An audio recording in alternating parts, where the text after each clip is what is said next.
அன்பு தமிழ் மக்களே வணக்கம். புலி வருது என்று மிடில் ஈஸ்டில் சொல்லிக்கிட்டு இருந்தாங்க. இப்போ உண்மையிலேயே தைவான் பக்கத்தில் படுத்திருந்த புலி செங்கடலை நோக்கி நீந்தி வந்துக்கிட்டு இருக்கு. ஈரான் கிழட்டு புலியும் படுத்துக்கிட்டு அதை பார்த்துக்கிட்டு தான் இருக்கு. எலக்ட்ரிக் பவரையும் மொபைல் நெட்வொர்க்கையும் கட் பண்ணிட்டா ஈரானில் கட்டையில் போகிறவன் எத்தனை பேர் என்கிற கணக்கு வெளி உலகத்துக்கு தெரியாமல் போயிடும். அதை மறைத்து விடலாம் என்று போட்ட கணக்கு கடைசியில் தப்பாயிடுச்சு. F-35 வந்துருச்சு, F-15 F-16 விமானம், MQ-9 ரீப்பர் ட்ரோன்கள், RQ-4 குளோபல் ஹாக் ட்ரோன்கள் கத்தாரில் இறங்கிடுச்சு என்று எந்த பூச்சாண்டியை காட்டினாலும் ஈரான் கிழட்டு புலி தூங்கிக்கிட்டு தான் இருக்கும், தூங்கிக்கிட்டு தான் இருக்கு. இன்னும் தூங்கும் புலியை இடராதீர்கள் என்று சும்மாவா சொன்னா? அது முழிச்சிச்சுன்னா புலியா இருக்காது, வெறிநாயா மாறிடும் அப்படின்னு நம்ம வாணியம் கொடுத்தாலும் கேட்க மாட்டேங்கிறாங்க. சீன்றதையே ஒரு தொழிலா வச்சிருக்கானுங்க இவருங்க. தாத்தாவுக்கு ஏற்பட்ட இந்த அதிகார சரிவு அது வளர்க்கும் அல்லக்கை ஆர்மிகளுக்கு மகா சங்கடத்தை ஏற்படுத்தி விட்டது. பணம் பட்டுவாடா இனி நடக்குமா? கூலிகளுக்கு சம்பளம் கொடுக்க முடியுமா? கள்ள நோட்டாவது அடித்து இறக்குங்கப்பா, உணவு பொட்டல லாரிகளை கொள்ளையடிக்கணுமா நாங்கள் என்று எந்த ஒரு விஷயத்தையும் அவர்கள் செய்ய முடியாமல், முடிவெடுக்க முடியாமல் திணறிக் கொண்டிருக்கிறார்கள். வாடும் குளிரில் குகைக்குள்ளேயே நாய் மாதிரி படுத்து கிடக்கிறார்கள்.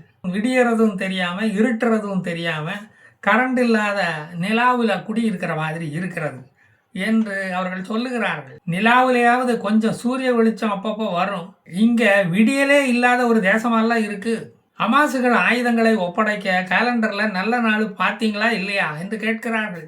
குகை இருட்டில் எங்க கொண்டு போய் ஆயுதங்களை நாங்கள் வச்சோம் என்பது கூட தெரிய மாட்டேங்குது. திடீரென்று ஆயுதங்களை ஒப்படை என்று சொன்னா நாங்க தப்பி தடவி எடுத்து ஆயுதங்களை கண்டுபிடிக்கணும். சட்டுப்பட்டுலாம் எடுத்துக்கிட்டு வர முடியாது ஐயா, இப்பவே சொல்லிவிட்டேன். புல்லட் வாங்கி தருவதுக்கு பதில் டார்ச் லைட்டு பேட்டரி கட்டைகளாவது வாங்கி கொடுத்தா குகையில குடியிருக்க நடமாட ஒரு வசதியா இருக்கும் என்று எத்தனையோ முறை ஹமாசுகள் குறைப்பட்டும் அவர்கள் கண்டுக்க மாட்டேங்கிறாங்க. சமீபத்தில் பெசஸ்கியான் அலி கோமினியின் உயிருக்கு இஸ்மாயில் ஹனியா மாதிரி ஏதாவது மூப்பாய்ஸ் நிலை ஏற்பட்டால் மத்திய கிழக்கு நாடுகளில் 3ஆம் உலகப் போர் தொடங்குவதை எந்த கொம்பனாலும் தடுக்க முடியாது. மற்ற நாடுகளுக்கு அது அக்கப்போராக அமைந்துவிடும், ஜாக்கிரதை என்று எச்சரித்திருக்கிறார். பத்திரிகை கால்நடைகளுக்கு அது வைக்கோல் போராக இருக்கும் என்றும் அவர் சொல்லி இருக்கிறார்.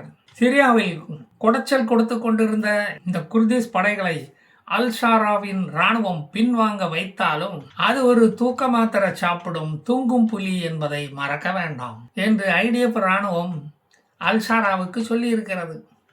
சிரியாவில் சிறையில் இருந்த ISIS தீவிரவாதிகள் சிறை பூட்டை உடைச்சுக்கிட்டு தப்பி ஓடிவிட்டார்கள். இதுக்கு தான் நாங்கள் அப்போவே எடுத்து சொன்னோம், திண்டுக்கல் பூட்டை வாங்கி சிறை கதவுகளுக்கு போடுங்கய்யா அப்படின்னு சொன்னா கேட்டா தானே. சிரியாவில் வடக்கு பகுதியிலும் மேற்கு பகுதியிலும் குர்திஸ் படைகள் தான் ஆண்டு கொண்டு இருக்கின்றன. இப்போது அல்லப்போ நகரை விட்டு மட்டும்தான் அவர்கள் வெளியேறி இருக்கிறார்கள். இந்த SDF படை ஒரு பக்கம் அல்-கொய்தா, இன்னொரு பக்கம் துருக்கி ஆதரவு ஆர்மி, இன்னொரு பக்கம் ஹிஸ்புல்லா தீவிரவாத படை, அப்புறம் அல்-நுஸ்ரான்னு ஒரு படை, அப்புறம் இஸ்லாமிக் ஸ்டேட் என்று ஒரு படை சொடி சிறங்கு தீவிரவாத குழு என்று காங்கிரஸ் கட்சியில் எத்தனை கோஷ்டிகள் இருக்கோ அதை விட அதிகமாக அங்கு இருக்கிறார்கள். இஸ்லாமியர்களின் கட்சிகளில் கோஷ்டிகள், தீவிரவாத கும்பல்கள், தேச விரோத கும்பல்கள் இருப்பதில் ஆச்சரியப்படுவதற்கு ஒன்றுமில்லை அல்லவா? இதெல்லாம் அங்கே சகஜமப்பா.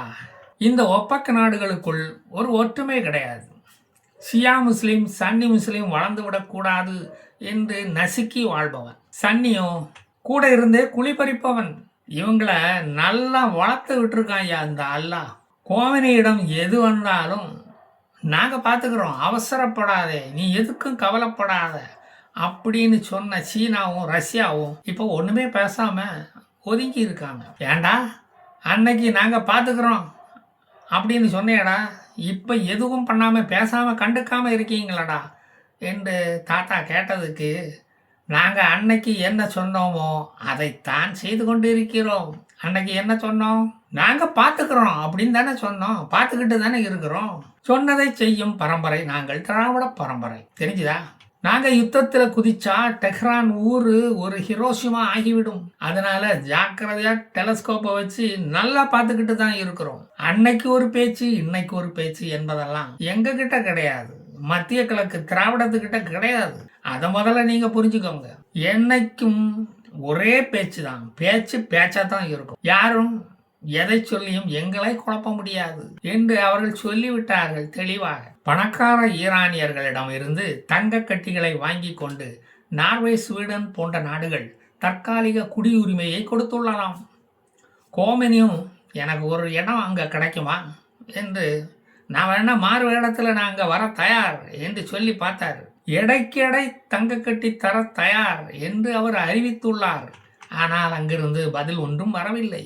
அவ்வளவு தூரம் போவானேன், அமெரிக்காவிடம் அந்த தங்க கட்டிகளை கொடுத்து விட்டால் அமெரிக்க சிறையில், இந்திய சிறைகளில் என்னென்ன வசதிகள் இருக்கிறதோ அத்தனையும் நாங்கள் செய்து தருகிறோம். மாலை வேளைகளில் ஷாப்பிங் கூட நீங்கள் வெளியே போய் மால்களுக்கு சென்று வரலாம். அதுக்கான வசதிகளை நாங்கள் செய்து தருகிறோம்.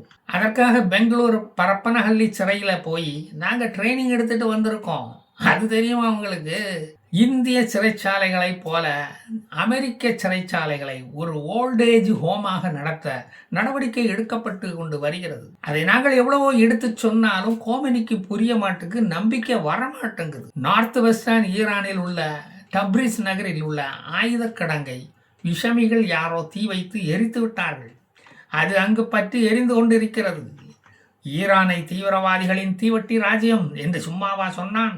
இந்த பிரச்சனைகளுக்கு நடுவே ஹமாசுகள் அகதிகளிடம் வலுக்கட்டாயமாக வரி வசூல் செய்து கொண்டிருக்கிறார்கள். ஆயுதங்களை வாங்கி குவித்து கொண்டு இருப்பதாக செய்திகள் வருகின்றன. ஐநா கொடுக்கும் 1000 சிக்கல்ஸ் ஒரு குடும்பத்துக்கு என்ற உரிமை தொகை ஒவ்வொரு குடும்பத்துக்கும் கிடைத்து கொண்டு வருகிறது. அதிலிருந்து ஆட்டையை போடுகிறது இந்த ஹமாஸ் வரி என்ற பெயரில்.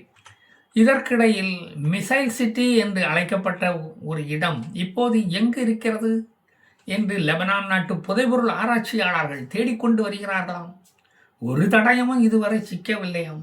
சில நாய்களின் மண்டை ஓடுகள் மட்டும்தான் கிடைத்ததாம். Masih Alinejad. I am a woman from Iran.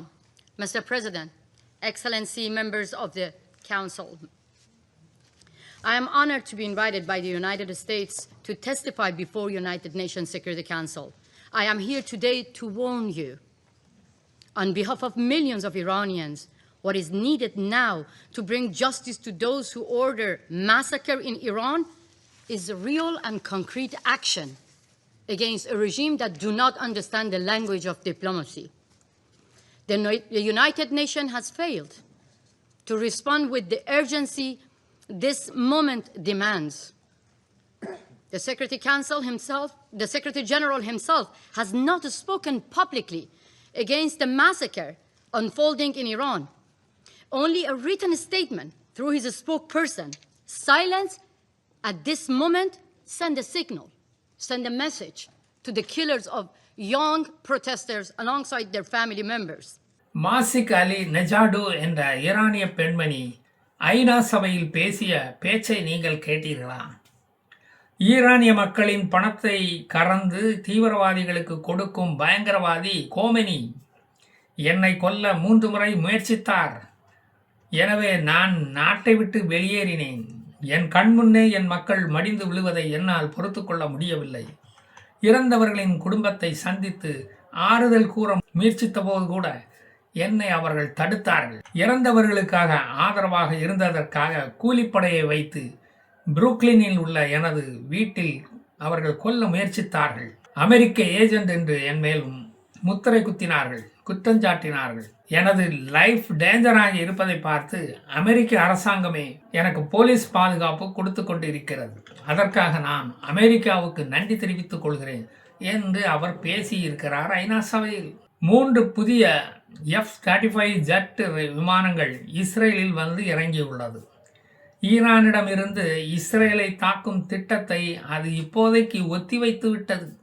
இந்த ஈரான் பயத்தில் அமெரிக்கா ஈரானை தாக்கும் நாளை ஆவலுடன் ஈரானிய மக்கள் ஜனநாயகம் படம் எப்போ ரிலீஸ் ஆகும் என்று எதிர்பார்ப்பதை போல எதிர்பார்த்து கொண்டு இருக்கிறார்கள். அது ரம்சானுக்கு தான் வெளியாகும்னு வெளியே பேசிக்கிறாங்களாம். இவ்வளவு நடந்தும் கிழட்டு புலி ஏன் இன்னும் கர்ஜனை புரியாமல் அமைதியாக இருக்கிறது என்று விசாரித்து பார்த்ததில் அதற்கு தொண்டை அடைப்பான் நோய் வந்திருக்கான். குழந்தையா இருக்கிறச்ச அதுக்கு டிபிடி தடுப்பூசியும் போடலையாம், உட்வர்ட்ஸ் கிரைப் வாட்டரும் கொடுக்கலையாம். அதனால வந்த விளைவு இது. 1940 எல்லாம் அந்த தடுப்பூசி கண்டுபிடிக்கப்படவே இல்லையே. அப்பத்தானே அவர் பிறந்தார். Technocrat committee காசாவை ஆளுவதை கோமெனி விரும்பவில்லையாம். யூனிஃபார்மை கலத்தி விட்டா அவனுங்க எல்லாம் பாலஸ்தீன மக்கள் ஆயிடுவானே, பொதுமக்களா மாறிடுவாங்களே, அப்படியே அவர்கள் ஆண்டு விட்டு போகட்டுமே அப்படின்னு சொல்ல வேண்டியதானையா. எதுக்கு அமெரிக்க தலைமையில் ஒரு அரசாங்கம் அங்கு அமைய வேண்டும் என்று கேட்கிறாராம் கோமெனி. காசா மக்களை அகதிகளாக ஏற்காமல் தங்கள் நாட்டு குடிமக்களாக அரபு தேசங்கள் ஏற்றுக்கொள்ள வேண்டும் என்று கோமெனி அறிவுரையும் கூறியுள்ளார். ஆனால் அரபு தேசங்களோ பிஜேபி உள்ள வந்துடும் என்று அரைத்தமாவே அரைக்கிறார்கள். பிஜேபி உள்ள வந்து தோசை சுட்டு சாப்பிட்டுக்கிட்டு இருப்பது கூட அவர்களுக்கு இன்னும் தெரியவில்லை. காசா அகதிகளாக போவதை பற்றி கவலைப்படுவது ஒரு பக்கம் இருக்கட்டும், காசா மக்கள் என்ன சொல்லுகிறார்கள் கோமெனியை பார்த்து? நீ அகதியா எந்த நாட்டுக்கு ஓடி போக போற? ரஷ்யாவுக்கு ஓடி போவதை பற்றி கவலைப்படு பெருசு, எங்க கதையை நாங்க பார்த்துக்கிறோம், வான் துருத்தியை மட்டும் நீ ஊது என்று தெளிவுபட சொல்லிவிட்டார்கள் இந்த காசா மக்கள். காசாவை தனி நாடாக அங்கீகரித்த நாடுகள் ஏன் இன்னும் காசாவில் தங்களது தூதரகத்தை ஆரம்பிக்கவில்லை என்று காசா மக்கள் கோபத்தோடு கேள்வி கேட்கிறார்கள். எங்களுக்கு விசா அப்ளை பண்ண வேண்டியது இருக்கு, சீக்கிரமா ஆபீஸை தொடங்கப்பா என்று காசா முன்னேற்ற கழகம் வேண்டுகோள் விடுத்துள்ளது. நான் ஈரானை பார்க்கறதா, காசாவை பார்க்கறதா, சிரியாவை பார்க்கறதா, லெபனானை பார்க்கறதா என்று தாத்தா ரொம்ப குழம்பி போய் கிடக்காரு. இஸ்லாமிய நாடுகள் ஈரானில் ஆட்சி கவுழ்வதை விரும்பவில்லை, கோமெனி ஆட்சி கவுழ்வதை விரும்பவில்லை. ஏன்னா அப்புறம் இஸ்ரேல் மத்திய கிழக்கு நாடுகளில் ஒரு சூப்பர் பவர் ஆகிவிடும், எல்லோரும் இஸ்ரேலை பார்த்து பயப்படணும். அதற்காக இந்த கொலைக்கிற அல்சேஷன் நாயே இருந்துட்டு போட்டோமே இந்த ஈரானில், எங்களுக்கு இந்த வேட்ட நாயை எங்களுக்கு வேண்டவே வேண்டாம் என்று சொல்லுகிறது இந்த அரபு தேசங்கள். ஈரான் அமெரிக்கா போர் தொடங்காமல் நமக்கும் ரொம்ப போர் அடிக்குது. எனவே நான் கொஞ்சம் ரெஸ்ட் எடுத்துக்கிட்டு மறுபடியும் வாரேன். ஜெய் ஹிந்த்.